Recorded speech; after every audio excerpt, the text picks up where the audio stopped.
Well, good morning. It is a good morning. There's a lot of day left, so I know that the day will unfold as will the next several days all across Indiana in different ways. It's probably fitting that we have a weather update on Groundhog Day. But we're fortunate to date to have avoided this past year a lot of the severe weather patterns and the destruction that those left in their wakes. We are not just prepared for the next coming days and the weather ahead, but we are over-prepared, and we would suggest everyone doing the same. We'll give you an update from multiple agencies today, state agencies today, but just wanted to underscore that this is a multifaceted, multi-agency effort that is going to rely on citizens when it comes right down to it as well to complement our efforts. And what I mean by that is there's a lot of common sense things that we can all do over the course of today, whether or not you're in southern Indiana and you're dealing with ice, or central Indiana with ice and snow, or northern Indiana with a lot of snow and ice.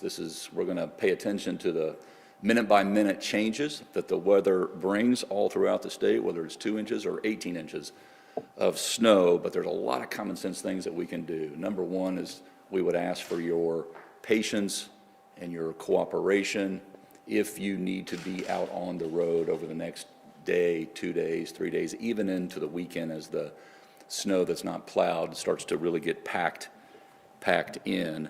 Want to make sure you're not, when you're out, if you have to be out, that you're not tailgating. We've got a lot of people out on the roads right now that are trying to make it safe for you. And so please don't tailgate. I think, Superintendent Carter, you got a rule that whoever has the most lug nuts usually wins. And so when you've got these plows out there doing their job, they're risking their safety too so that you can remain safe. So give them the proper space.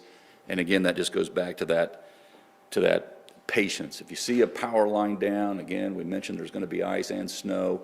If you see a power line down or trees down, don't go near the power line, obviously. Again, common sense, get it reported. If you're around a potential fire hazard, call 911. Get that reported in as fast as you can. Don't bring generators inside if you're hunkered down and you're waiting out the storm. Don't bring those generators inside. Make sure they're outside, or those can compound our immediate problems.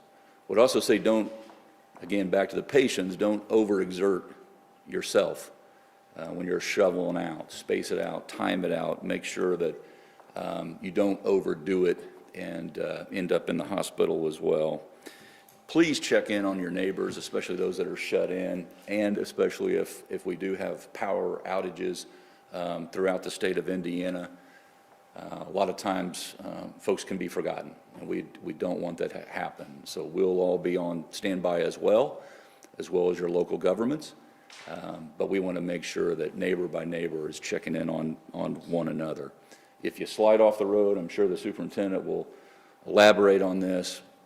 Don't get out and wander around. Don't try to solve your problem immediately. Call in. There will be a first responder who will show up, and we are pre-positioned. You'll hear from our Homeland Security director. You'll hear from our superintendent. You'll hear from our commissioner of the Indiana Department of Transportation here in just a few seconds.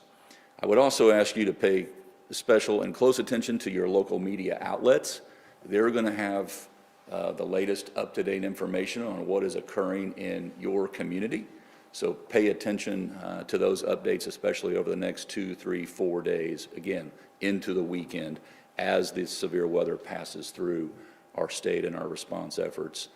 And then lastly, I would just suggest, if you're so inclined, you can put on your cell phone, INDOT has rolled out in the last about month and a half an app that you can check on.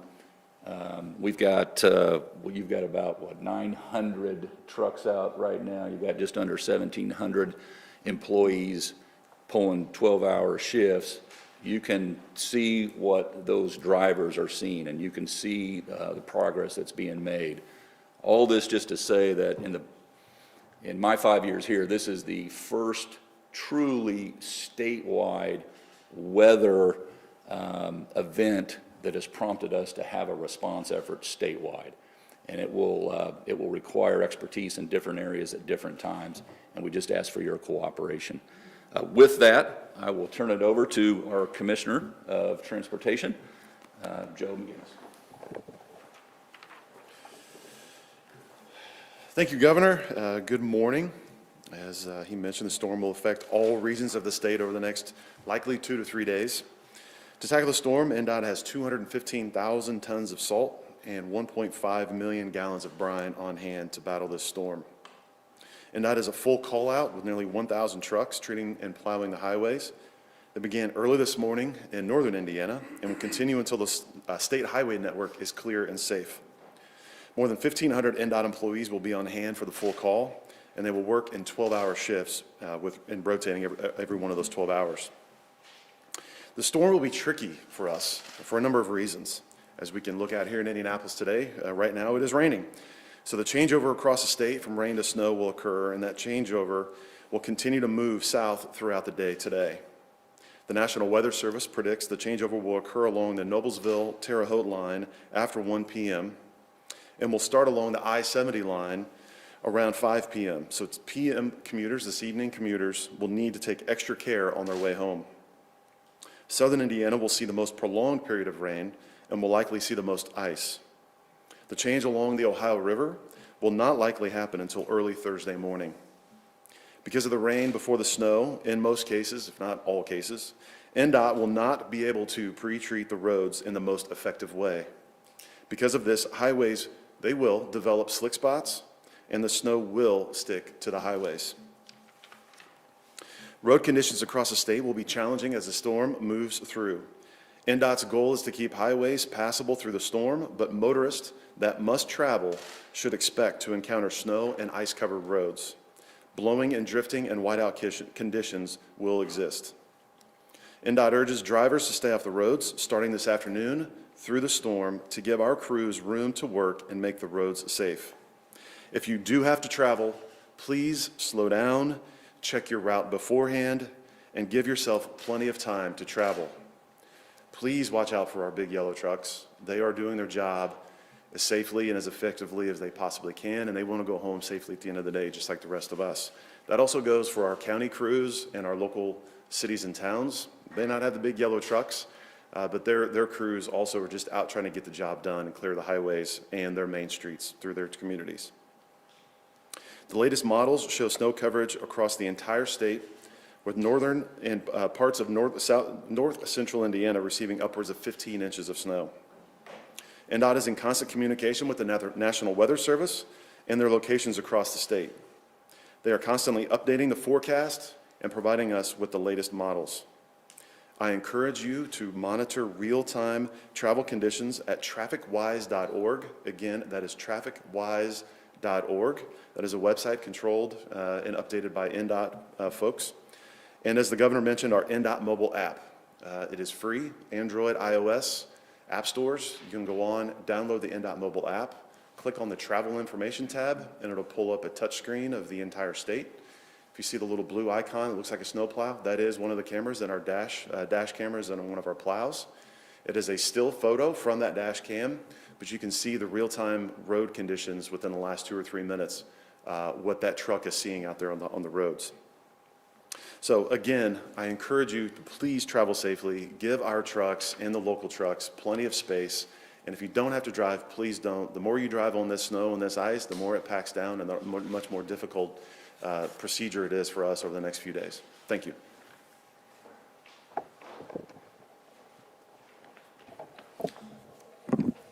Good morning. The state, Indiana Department of Homeland Security has been working locally with EMA directors throughout the state over the course of this week and local officials to make sure that everybody has been preparing for this storm as forecasts have begun to take shape. Reminding EMAs that the resources of the state, contacts, procedures, and that our top priority at the state is making sure that they can get the help that they have or that they need when they need it. EMAs understand state capabilities and they're trained to respond. We have regional liaisons within the Department of Homeland Security who work almost daily with local public safety officials, first responders, and emergency management personnel in all 92 counties of the state. And they've been proactively discussing needs and potential impacts with those first responders associated with the response to this storm. They've been working locally with NGOs such as the Red Cross and other sheltering organizations to make sure that shelters and those types of resources are available to folks who are in need once the storm impacts their area. As far as the State Department of Homeland Security goes, the State Emergency Operations Center is housed within our agency. They've been operating on an increased activity level, preparing for the storm over the last few days, and will be monitoring the storm over the 24-hour shifts over the next 72 hours and beyond if necessary. We have a meteorologist on staff. We have 24-hour watch desks that are coordinating efforts not just with local first responders but state agencies to coordinate resources as they're needed in different parts of the state. And we're in constant contact with our state partners, whether it be INDOT, ISP, the National Guard, et cetera. We're constantly sharing information through WebEOC, which is a program we utilize to maintain contact with local first responders and emergency management personnel. And we utilize those communications to make sure that all state agencies are updated with the needs locally as well. We're also monitoring statewide weather along with INDOT and our other state partners. We're receiving updates through the National Weather Service, just like all of your local news outlets are doing, for the simple fact that the different parts of the state are going to be impacted differently. It's really, really important, as the governor and Commissioner McGinnis actually just mentioned, that people maintain awareness of how the storm is impacting their local area, because of the differences, whether it be snow, a mix of ice and snow, or just heavy ice that's impacting their area. We've also had calls with our federal partners at FEMA. Governor had a call with Administrator Criswell from FEMA last night, and Region 5 administrator, acting administrator in Chicago, has had constant contact with me and my staff at the State Department of Homeland Security. I'd also like to point out that we're working directly with our National Guard teams here in the state to proactively stand up highway assistance teams throughout the state, especially on the major roadways. Those teams, we've got 60 teams that have been activated through the National Guard on state active duty, and they will be deployed and patrolling those roadways starting today and through the weekend to assist stranded motorists in the event that that's a need in any one given area. We have 54 of those teams are going to be working specifically to do those patrols or to perform those patrols, with an additional 6 teams on standby in case there's a specific need in a specific area of the state where there has been an extreme impact from the storm. That total is 240 National Guard soldiers, and again, comprising of 60 teams that will be working throughout the state. I would also urge folks to go to the Indiana Department of Homeland Security website.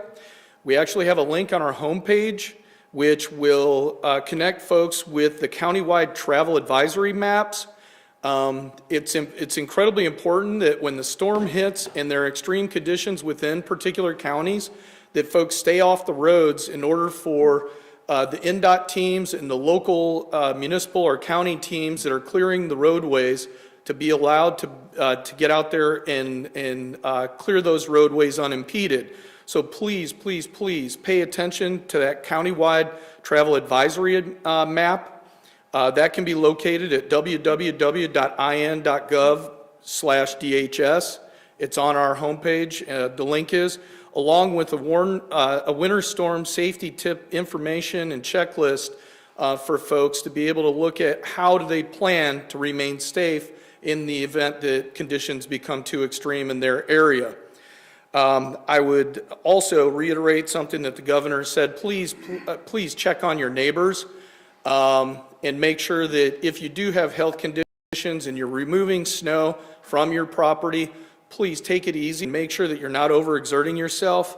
In the northern part of the state, already today, we've got reports that the snow up there is extremely heavy and wet, and so that comes with additional issues associated with snow removal.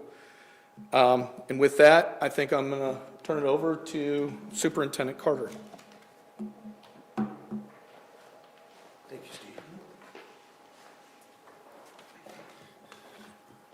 Well, good morning, everyone. I first would like to acknowledge you.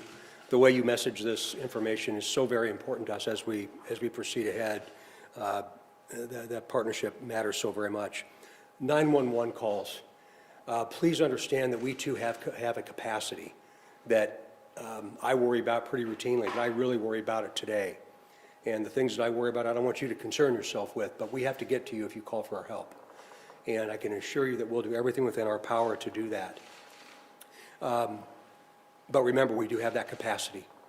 So it's something I think to keep in mind. Our vehicles, whether it be a state trooper in rural Indiana or in an urban area, a local official, a county deputy, we have limitations for the vehicles that we drive. And if we get 12 to 14 inches of snow, we're going to have a very difficult time getting to you and likely will not be able to. And I hate saying that to you, but I think it's important that we talk about the reality of what this could mean. So please pay attention to that. And whether we get 12, 14, 16 inches of snow or not, it's going to get really cold and the winds are going to pick up, and sometimes blowing snow is worse than anything. So please keep that in mind as you make the decision about getting out or staying home. Governor Holcomb mentioned this a little bit just a few minutes ago, but if you get stranded, please, please, please do not get out of your vehicle and try and walk, especially if you can't see where you're going. And I don't mean just being able to see 15 or 20 feet. I mean to see your destination where you would be properly protected. That's a huge concern for me, especially as we get out into the rural areas of major thoroughfares, I-65, US 31, I-69, and the like. It seems the north and south roads are always the worst when it comes to blowing snow. Please keep that in the back of your mind. If you stop to help somebody, remember you've also got to protect yourself. Don't just stop your car where you see a problem. Remember that there's going to be people coming up behind you just like you were, and you've got to also protect yourself. So please start thinking about what that might look like. Every single time we have an event like this, and this is certainly a bit unusual, but we have those drivers out there with big four-wheel drive vehicles, and they think they can go anywhere. The reality is they can't. They can't. So please be conscious of that. The bigger vehicle is going to win almost every single time, but that doesn't mean that you can control a vehicle on ice, whether it's four-wheel drive or not. So I hope that people are starting to consider that, and I think that they are. This is going to be going on through the weekend, so we're all very, very focused on today in the next 36 hours or so before the storm leaves our eastern border. But that doesn't mean it's going to end for us. It's probably going to mean we just get started trying to get to folks that are going to be needing help. So please be conscious of that. And every one of us have talked about taking care of those that can't take care of themselves. And remember, we'll do anything to get to you, but we got to be able to. We've got to be able to, and right now that is a huge concern for me, whether that be with medicine, food, gas, LP, whatever it might be. So please take care of one another, and as out of balance as we are, this is a really good opportunity for us to just take care of one another and not pay attention to all the noise going on around us. So with that said, I'll turn this back over to Governor Holcomb. Thank you, Superintendent. So I hope everyone understands that whatever this severe weather throws at us, we're going to meet and exceed that with all the manpower and resources and assets that we have. They're already pre-positioned all over the state, from the Ohio River to Lake Michigan.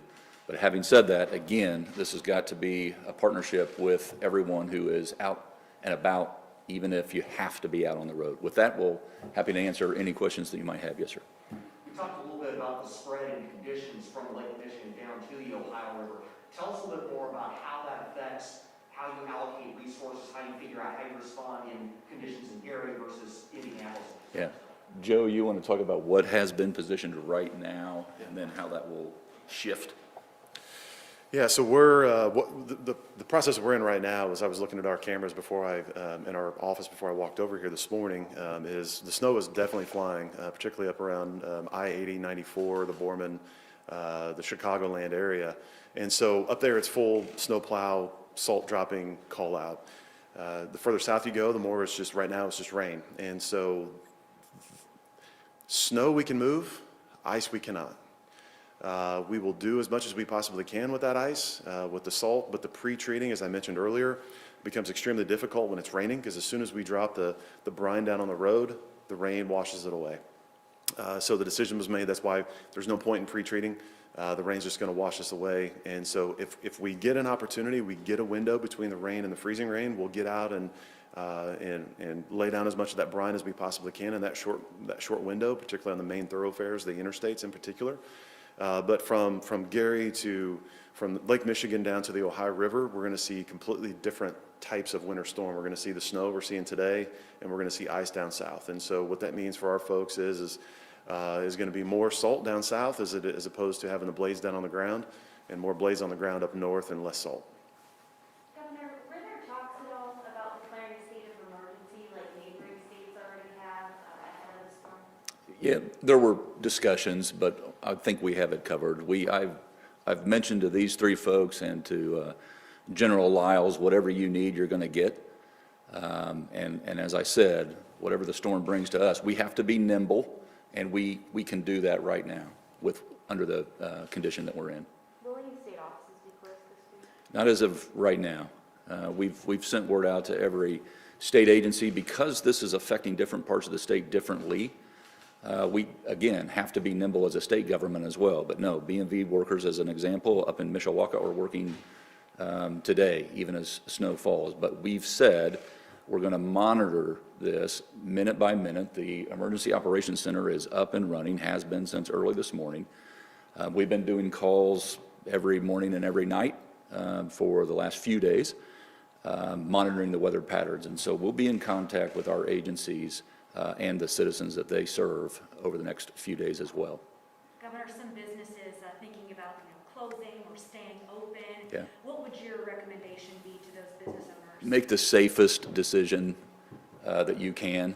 And I know it's a sacrifice maybe to the bottom line and the margin, but the alternative could be more catastrophic. And so safety first. We've always been about this here in the state of Indiana, but over the last couple of years, we've gotten pretty good at teamwork and responding to the conditions on the ground day by day, week by week. And over the next 3 or 4 days, this is going to be a bumpy patch. This is, this was a pattern from New Mexico to Maine, and we're right smack almost in the middle of it. And so we need to be as precautious as every state that's been in its path, and we are. And so I would just recommend make the safe call. That doesn't mean shut down right now if the weather conditions allow you to remain open, but put the safety of yourself and your customers first.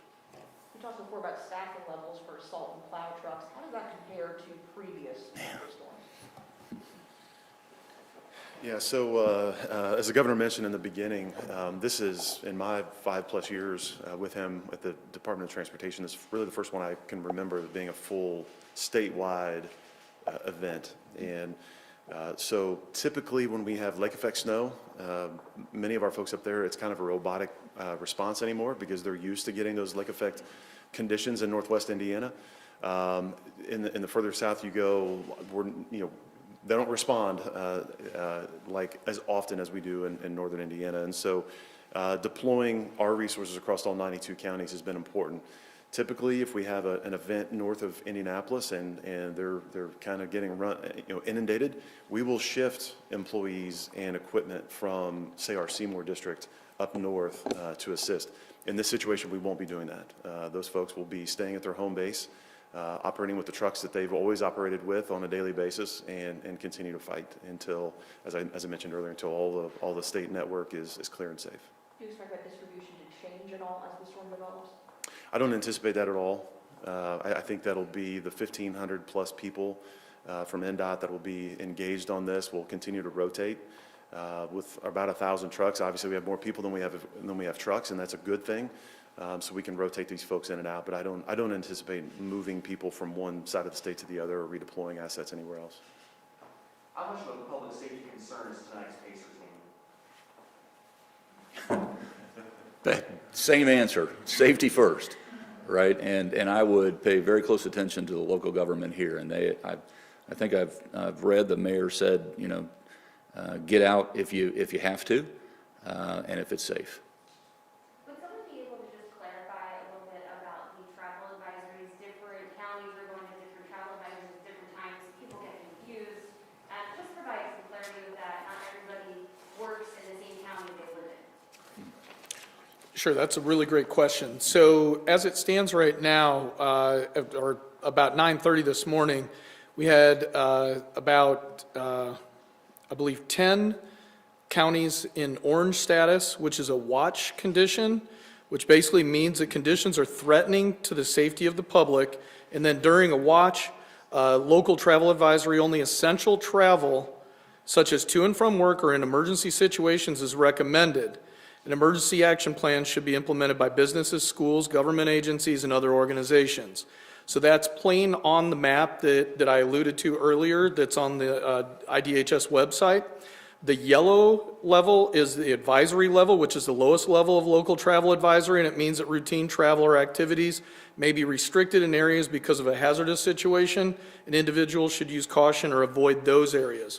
As it stands right now, there are no counties, unless that's changed in the last few minutes, to the warning level or the red level, which is the highest level of local travel advisory, and that means that travel may be restricted to emergency management workers only, and during a warning local travel advisory, individuals are directed to refrain from all travel, comply with necessary emergency measures, cooperate with the public officials and disaster services forces in executing emergency operations plans, and to obey and comply with the lawful directions of properly identified officers.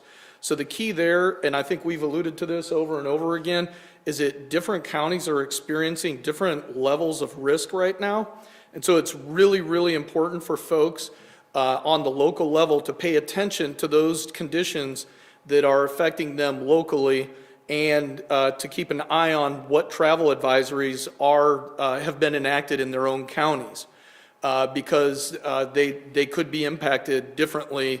And if I live in one county and I work in another county, you should pay attention to both counties' travel advisories, because you'll be traveling through each of those counties, say if you're going to work. And so those advisories will impact you as you're traveling on those roadways in either county. Which goes back to your question. Our state employees will be paying attention to those county outcomes as well. Whether it's orange or red, the employees that work for the state. Are there any extra precautions happening for our homeless shelters, anything different as a result of the storm? With our local homeless shelters, yeah, we'll be absolutely partnering with and as we always do, as we always have, whether it be in urban, rural, or suburban areas. They're each of critically important. Yes, sir. One thing that I forgot to mention, and it's really, really important. If your vehicle gets abandoned, understand that we're going to remove it. Don't be mad at us. But we can't leave it where it is. And the thing that always comes back to my mind is I-65 north of Lafayette, where it's just really rural up there in the big flat fields. And that whole area generally is pretty problematic for us. So if you leave your vehicle and you get somebody to take you home or get you off the interstate or off a main road, that's great. But when we find it, we're going to remove it, because we've got to open it up for INDOT to come through and clear the snow, or for the local entities to come through and clear the snow. So I'm sorry to interrupt you, but I wanted to make sure and hit that point. Governor, I have one unrelated question about economic development, if you don't mind me asking. Sure. So, are you concerned about the number of large economic development projects such as EV battery plants, chip manufacturers going to other states recently? So is that why you want to change the IADC toolkit with Senate Bill 3621? Yeah, I don't just want to compete, I want to win. And we're a very competitive state. Let's just think about where we are. We're the #1 manufacturing state per capita in the country. We want to remain, in a decade from now, the #1 advanced manufacturing state in the country. And so you have to evolve. They have to catch us. Having said that, our pipeline in Q1 is full, and I expect more good news to come. But probably ought to stay closer to the reason we're here. I want to make sure that folks know that we have the resources to weather this storm. What we really need is cooperation. And with that, stay safe. Thank you all.